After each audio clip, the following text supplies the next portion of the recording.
व्यक्ति कुछ ना कर पाए समझ आती है, पर सरकार कुछ ना कर पाए ये समझ नहीं आ सकती।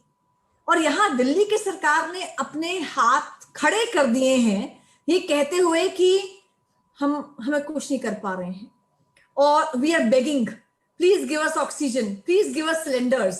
वो जगह जगह जा रहे हैं, इंडस्ट्रीज के पास जा रहे हैं, वो सीएम्स के पास जा रहे हैं, वो प्राइम मिनिस्टर के साथ अपनी मीटिंग को लाइव कर रहे हैं कि we are begging, please give us tankers, give us oxygen, give us cylinders. यानी हम क्या कर रहे हैं वो नहीं बता रहे हैं, हम मांग रहे हैं, बेग कर रहे हैं। अरे तुम बेग क्यों कर रहे हो? तुमने अगर समय पर अपना काम किया होता तो बेग करने की जरूरत ना पड़ती और ये लोग मरने से बच जाते। ये मैं आपको डॉक्यूमेंट्स और तथ्यों के आधार पर बताना चाहूंगी। 20 अप्रैल 2021 का जो हाई कोर्ट का ऑर्डर है, दिल्ली हाई कोर्ट का, उसका पैरा 15 कहता है, जिसमें सेंट्रल गवर्नमेंट ने क्लियरली कहा है कि दिसंबर 2020 में हमने 8 pressure swing absorption plants for the production of oxygen ये हमने सैंक्शन किए, हमने पैसा दिया इसका। दिल्ली सरकार ने 8 में से केवल 1 लगाया है, बाकी नहीं लगाए हैं। कोर्ट ने कहा कंप्लायंस रिपोर्ट फाइल करो, इसमें क्या कहना चाहते हो। आज तक इस पर वापस कोर्ट में नहीं आए हैं।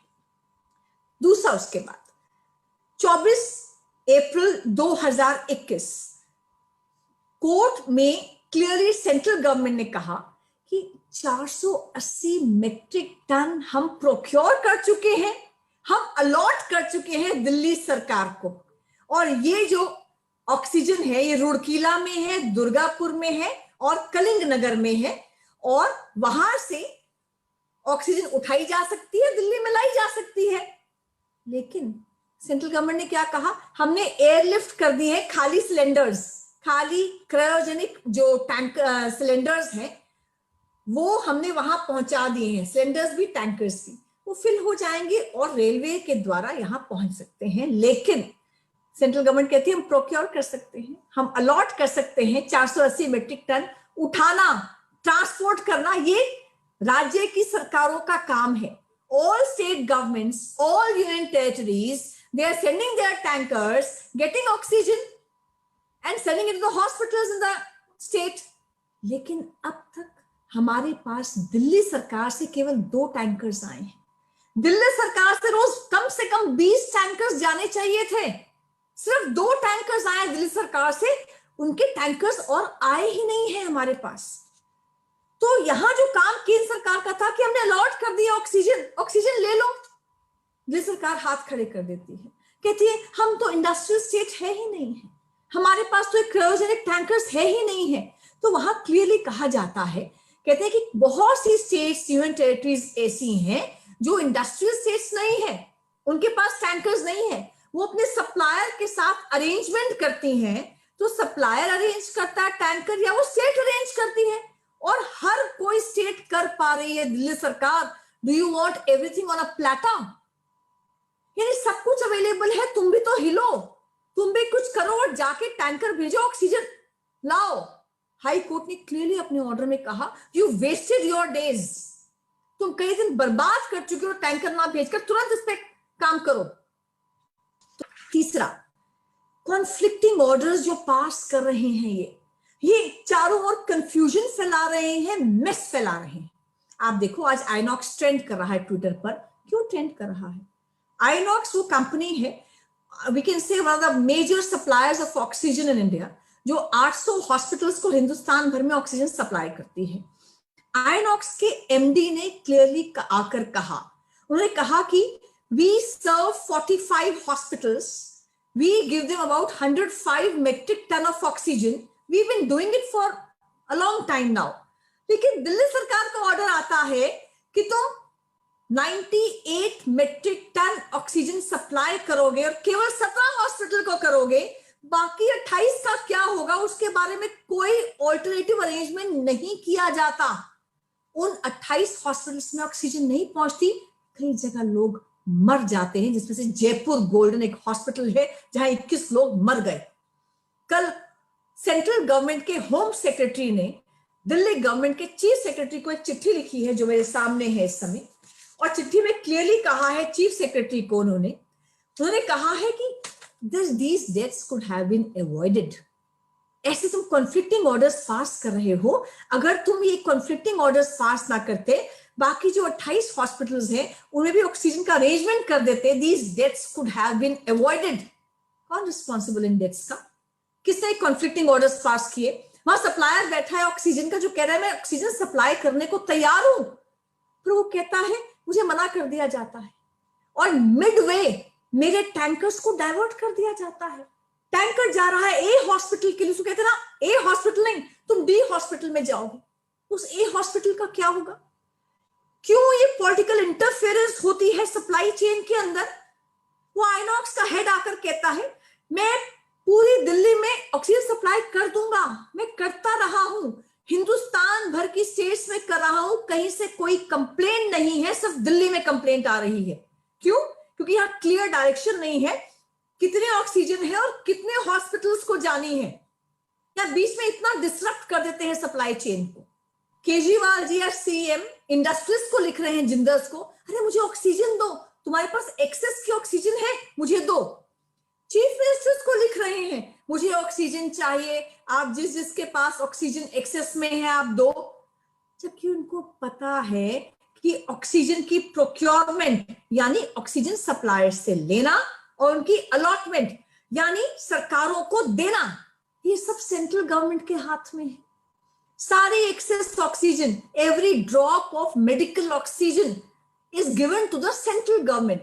सेंट्रल गवर्नमेंट देखती है जिन स्टेट्स को ज्यादा चाहिए वहां ज्यादा भेजती है, जिनके पास एक्सेस है वहां से ले जाती है, और पूरे हिंदुस्तान में ऑक्सीजन को रैशनलाइज करने की कोशिश करती है। ये क्या कर रहे हैं? ये प्राइम मिनिस्टर की जो मीटिंग है चीफ मिनिस्टर्स के साथ, उसका लाइव टेलीकास्ट कर रहे हैं। गलती से नहीं हो गया, सॉरी जी गलती होगी आगे से नहीं, ये सोची समझी साजिश है। आप लाइव टेलीकास्ट क्या कर रहे हो? 3 बातें कह रहे हो, मैं प्रार्थना करता हूं, मेरे यहाँ हाहाकार मचा है, मेरे लोगों को बचा लो, दिल्ली के लोगों को, मुझे ऑक्सीजन दे दो। ये हरियाणा गवर्नमेंट और यूपी में मेरे टैंकर रोके जा रहे हैं, आप एक फोन ही कर दोगे ना, आप जिसको फोन करोगे ऑक्सीजन मुझे मिल जाएगी। मैं आपसे हाथ जोड़ के गुजारिश कर रहा हूं, क्या है? आप गुजारिश मत करो, 4-5 दिन जो आपने बर्बाद किए हैं, आप टैंकर्स भेज देते, आपको ऑक्सीजन वहां से आ जाती। ऑलरेडी सेंट्रल गवर्नमेंट ने फैसिलिटेट किया है, जो एम्प्टी क्रायोजेनिक टैंकर्स है वो एयर फोर्स एयरलिफ्ट कर रहा है, सप्लाई साइड से पहुंचा रहा है। उसके अलावा वहां से ट्रेन चल रही है, ग्रीन कॉरिडोर से आ रही है, बिना रुके आ रही है, वो जो डिस्टेंस ट्रैवल करेगी आप पहुंच जाती, लेकिन आप कुछ नहीं कर रहे उसके लिए, आप केवल ड्रामा कर रहे हो। वो प्राइम मिनिस्टर मीटिंग में कर रहे हो, उसके बाद आप इंडस्ट्रीज को लिख रहे हो, चीफ मिनिस्टर्स को लिख रहे हो, आप कोर्ट में भी यही कर रहे हो। कोर्ट में पहले क्या करते रहे? we beseech the central government to give us oxygen। जब सेंट्रल गवर्नमेंट के एफिडेविट आने शुरू हो गए, एक के बाद मिनिस्टर्स बोलने शुरू हो गए कि क्यों नहीं अपने टैंकर भेजते हो, तुम्हारे पास नहीं है तो अरेंज करके भेज दो ना टैंकर, बाकी स्टेट्स भी करें, छोटी स्टेट्स भी कर सकते, तुम क्यों नहीं कर सकते इस चीज को? They had no answer for that। और नतीजा क्या हुआ? जयपुर गोल्डन हॉस्पिटल ने कोर्ट में क्या बोला? उन्होंने कहा कि entire supply chain has been disrupted by the Delhi government। They don't understand the supply chain। Bureaucracy of Delhi has completely failed। अच्छा, वो मदद भी नहीं लेना चाहते। अग्रसेन हॉस्पिटल के जो लॉयर हैं उन्होंने कहा कि हमारे पास ऑक्सीजन नहीं थी, we made distress calls, we did not get help from anywhere. हमने कहीं ना कहीं से फिर अरेंज की अपनी ऑक्सीजन, और जब ऑक्सीजन हमने अरेंज किया तो हमने 20 मेट्रिक टन का एक एक्स्ट्रा कंटेनर भी हमारे पास आया, टैंकर हमारे पास आया, उसमें जितनी चाहिए थी हमने ऑक्सीजन ले ली, और बाकी हमने लगातार गवर्नमेंट ने हर एक को बोला हमारे पास एक्स्ट्रा ऑक्सीजन है, जहां हॉस्पिटल्स में नहीं है वहां पर हॉस्पिटल्स में आप दे दीजिए extra oxygen. Nobody responded from Delhi government। Court ने कहा it's a very very serious issue, हमें सारी कॉरेस्पॉन्डेंस भेजो, आपने किस किस को कहा था कि एक्स्ट्रा ऑक्सीजन आपके पास है, और दिखाइए किस किस ने आपको रिप्लाई नहीं किया। वो कॉरेस्पॉन्डेंस कोर्ट को दी जा चुकी है। अब कोर्ट ने क्या कहा है? कोर्ट ने कहा है, चीफ सेक्रेटरी को बुलाया कोर्ट ने, और कोर्ट ने कहा कि आप एक मीटिंग कीजिए, वो आज ही 5 बजे होनी थी, मीटिंग हो चुकी होगी, कि जितने भी सप्लायर्स हैं ऑक्सीजन के, और जितने भी हॉस्पिटल्स हैं, जितने स्टेक होल्डर्स हैं, सीनियर ब्यूरोक्रेट्स के साथ वो बैठेंगे और देखेंगे कि प्रॉब्लम क्या आ रही है हॉस्पिटल्स को, सप्लायर्स को क्या प्रॉब्लम आ रही है, और इनको आपको मिलाना है। There should be no undue political interference. अब मैं एक बात यहां कहना चाहती हूं कि ऐसी स्थिति किसी भी राज्य की होती जहां पर हाथ खड़े कर दिए जाते हैं, हम कुछ नहीं कर सकते, हाहाकार मचा है, यहां लोग मर जाएंगे, तो कॉन्स्टिट्यूशनल ब्रेकडाउन ऑफ मशीनरी होता है। वहां आर्टिकल 356 लग जाता है, प्रेसिडेंट रूल लग जाता है कि the government is not able to function in accordance with the constitutional provisions. यहां पर कम से कम जो हेल्थ डिपार्टमेंट है, कुछ दिन के लिए ऐसा लगता है बेटर रहेगा, बेटर कोऑर्डिनेशन के लिए, कि वो एलजी साहब को डायरेक्टली सौंप दिया जाए। कारण क्या है? लोगों को मरते हुए आप नहीं देख सकते।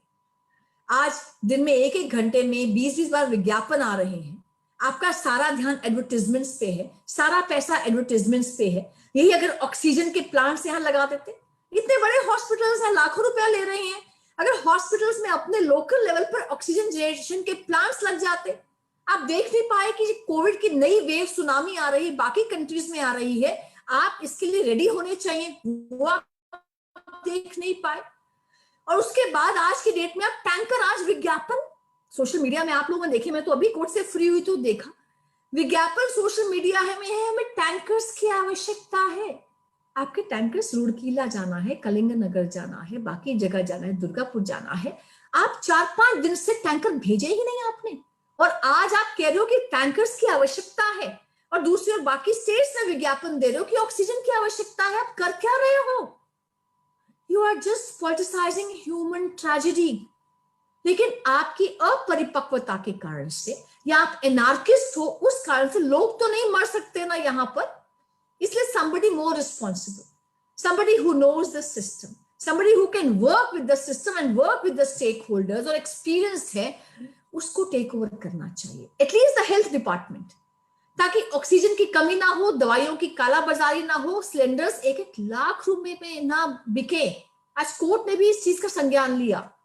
केंद्र सरकार ने क्या किया, तो 5-6 बातें बताना चाहूंगी कि हेल्थ इशू जो रहता है वो दिल्ली सरकार का रहता है, वो स्टेट लिस्ट, वो स्टेट उस पर संज्ञान लेती है और काम करती है। अब गवर्नमेंट ऑफ इंडिया क्या करती है, वो ऑक्सीजन को प्रोक्योर करती है, सप्लायर से अलॉट करती है स्टेट्स को, इसके लिए वो सेंट्रल लेवल पे मैपिंग करती है। मैपिंग मतलब आज बैंगलोर को अधिक आवश्यकता है, उनको अधिक दे देगी, कल यूपी को आवश्यकता थी, राजस्थान को आवश्यकता है, दिल्ली को आवश्यकता है, वहां दे देगी। जहां ऑक्सीजन एक्सेस में जिन राज्यों को नहीं चाहिए, वहां से लेकर दूसरी ओर दे देगी। तो वो सेंट्रल लेवल पर मैपिंग करती है। आज की डेट में एक वर्चुअल कंट्रोल रूम एस्टैब्लिश्ड है, जहां senior most bureaucrats secretary level के हैं, जो सेंट्रल गवर्नमेंट के हैं, दिल्ली के भी सीनियर मोस्ट ब्यूरोक्रेट्स उसमें हैं, और रियल टाइम डेटा वहां शेयर किया जाता है 24/7। ये इनका वर्चुअल कंट्रोल रूम है, ये एक्टिव है। जैसे ही यहाँ कोई डिस्ट्रेस कॉल आती है, उसको एस्केलेट किया जाता है, और सेंट्रल गवर्नमेंट से जो भी हेल्प और फैसिलिटेशन हो सकती है वो की जाती है। ये स्मूथली काम कर सकती है अगर पॉलिटिकल इंटरफेरेंस ना हो। ये काम कर रही है, 2 दिन से कोई डिस्ट्रेस कॉल्स तो नहीं आ रही हैं, तो हम कह सकते हैं कि सिचुएशन बिल्कुल ठीक नहीं है, बट अंडर कंट्रोल हो रही है। अब सेंट्रल गवर्नमेंट फैसिलिटेट कर सकती है, जैसे एम्प्टी क्रायोजेनिक टैंकर्स को एयरलिफ्ट कर सकती है, सप्लाई साइट पे पहुंचा सकती है, वहां से जो फिल हो जाते हैं, जो टैंकर्स वहां पर आते हैं, उनको जो, इसको आप ऑक्सीजन एक्सप्रेस कह सकते हो, ग्रीन कॉरिडोर से उसको निकाल देते हैं, ताकि तुरंत उन स्टेट्स में भरे हुए टैंक्स पहुंच जाएं। उसका फिर खाली टैंक्स को एयरलिफ्ट करवा सकते हैं। तीसरा, सभी स्टेट्स को डायरेक्शन दी गई है कि जो भी ऑक्सीजन कैरिंग टैंकर्स हैं वो एम्बुलेंस जैसे हैं, कोई डिस्ट्रप्शन कॉज नहीं करनी चाहिए। आज भी आइनॉक्स ने कहा कि राजस्थान गवर्नमेंट ने हमारे टैंकर्स को रोक रखा है, अब तक छोड़ नहीं रहे हैं, तो कोर्ट ने उसका संज्ञान लिया।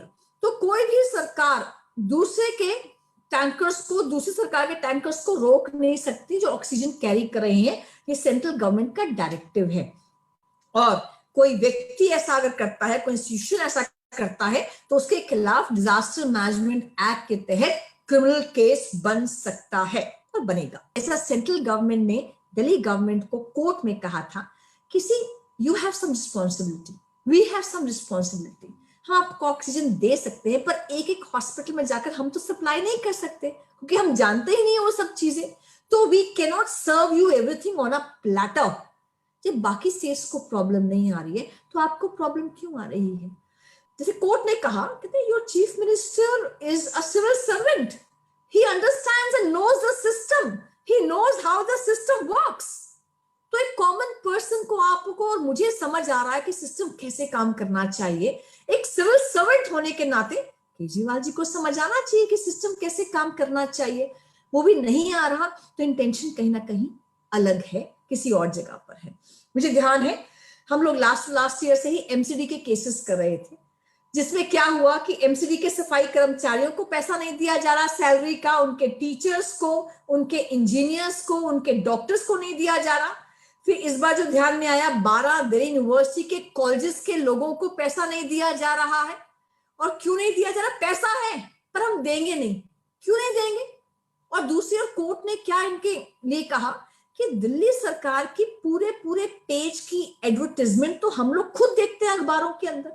आपके पास एडवर्टाइजमेंट के लिए इतना पैसा है, लेकिन अपने एम्प्लॉइज के लिए पैसा नहीं है आपके पास, टीचर्स के लिए और इंजीनियर्स के लिए और डॉक्टर्स के लिए पैसा नहीं है। इनफैक्ट कोरोना वॉरियर्स जो डॉक्टर्स थे वो कोर्ट में आए, उन्होंने कहा पिछली वेव में कि अप्रैल में जब ये वेव शुरू हुई कोरोना की, अगस्त तक हमें हमारी सैलरीज रिलीज नहीं की गई हैं। सुप्रीम कोर्ट ने इनको कहा सैलरीज रिलीज करो कोरोना वॉरियर्स की, डॉक्टर्स की। कोर्ट ने कहा तुम्हारा ऑडिट करवा देंगे, हम इंक्वायरी बिठवा देंगे, तुम इतना पैसा कहां लगा रहे हो? तो आप एडवर्टाइजमेंट दिखा रहे हो। This was not a time for advertisement. ये सुनामी है, आपको जमीन पे होना चाहिए था। फर्स्ट डे से आपको देखना चाहिए था, जब कोई भी स्टेट का टैंकर जा रहा है, आप अरेंजमेंट करते, सब स्टेक होल्डर्स की मीटिंग करते, सबको बुलाते और देखते कि दिल्ली का टैंकर सबसे पहले वहां होना चाहिए, क्योंकि हो सकता है वहां से 1 दिन में, 1.5 दिन में, 2 दिन में टैंकर वापस आ भी जाते। तो 5-6 दिन बीत चुके और आप विज्ञापन दे रहे हो कि टैंकर्स चाहिए। जब हाहाकार कर रहे थे उसकी जगह पर आप अपने सिस्टम को दुरुस्त करते और सप्लाई चेन को इंटरफेयर विद ना करते। ये तो क्रिमिनल ऑफेंस बनता है। अगर ऑक्सीजन सप्लाई की सबसे बड़ी कंपनी कह रही है कि मेरे टैंकर्स को मिडवे डाइवर्ट कर देते हैं, और मेरे जो हॉस्पिटल्स हैं मुझे कहते हैं कि आप 45 हॉस्पिटल्स को नहीं, आप 17 हॉस्पिटल्स को करोगे, और बाकी जो 28 हॉस्पिटल्स हैं उनका कोई ऑल्टरनेटिव अरेंजमेंट नहीं किया जाता, वहां लोग मर जाते हैं। It's a criminal offence, it amounts to murder. तो जितने भी लोग हैं जो इन बातों को सुन रहे हैं, समझ रहे हैं, एटलीस्ट मुझे ऐसा लगता है कि चाहे दिल्ली गवर्नमेंट में है या ब्यूरोक्रेसी में है या एलजी साहब के यहाँ पर है, कोर्ट्स हैं, लोग हैं, I think everybody should put their heads together और देखें कि पॉलिटिकल इंटरफेरेंस बंद होनी चाहिए। Let the system work. मुझे लगता है केजरीवाल जी की सरकार नहीं होती तो शायद सिस्टम वर्क करता और इतनी डेथ्स दिल्ली में नहीं होती। ये जो मैं स्टेटमेंट कह रही हूं, मैं बहुत सोच समझ कर कह रही हूं, और ये मैं डॉक्यूमेंट्स के आधार पर कह रही हूं। आज होम सेक्रेटरी ऑफ इंडिया, वो चीफ सेक्रेटरी ऑफ दिल्ली को चिट्ठी लिख रहे हैं कि बताओ क्यों डाइवर्ट किया आपने, 28 हॉस्पिटल्स को आपने ऑक्सीजन क्यों नहीं दी है? दीज वर अवॉइडेबल डेथ्स, यानी ऑक्सीजन की शॉर्टेज के कारण हुई है। These were avoidable deaths. वो लोग इसलिए मरे हैं क्योंकि आपने ध्यान ही दिया अपनी एडमिनिस्ट्रेशन के ऊपर और इतना कंफ्यूज कर दिया, सप्लायर को समझ नहीं आया किसको सप्लाई करें, हॉस्पिटल को समझ नहीं आया किसको अप्रोच करें, और दोनों के बीच में सप्लाई चेन ही डिस्टर्ब हो गई। मुझे लगता है ये सब बात बाहर आनी चाहिए। कोर्ट ने संज्ञान लिया है और इस पे 2 दिन से जो पूरा सिस्टम है वो भी स्ट्रीमलाइन हुआ है। सेंट्रल गवर्नमेंट ने प्रोएक्टिव रोल किया है और अभी कहा गया है कि जो नोडल ऑफिसर दिल्ली के हैं, ऑफिसर्स, आईएएस ऑफिसर्स रहते हैं, वो सेंट्रल गवर्नमेंट के नोडल ऑफिसर्स के साथ वर्चुअल जो इनका सेंट्रल कंट्रोल रूम है उस पर 24/7 रहेंगे। Any and every distress call must be immediately told to them और इट शुड बी रिड्रेस्ड। कोशिश है, देखते हैं, भगवान करेगा कि कुछ सद्बुद्धि आएगी, जो आपकी ओरिएंटेशन प्रायोरिटीज हैं वो सही जगह पर होंगी और दिल्ली इस त्रासदी से बाहर निकलेगा।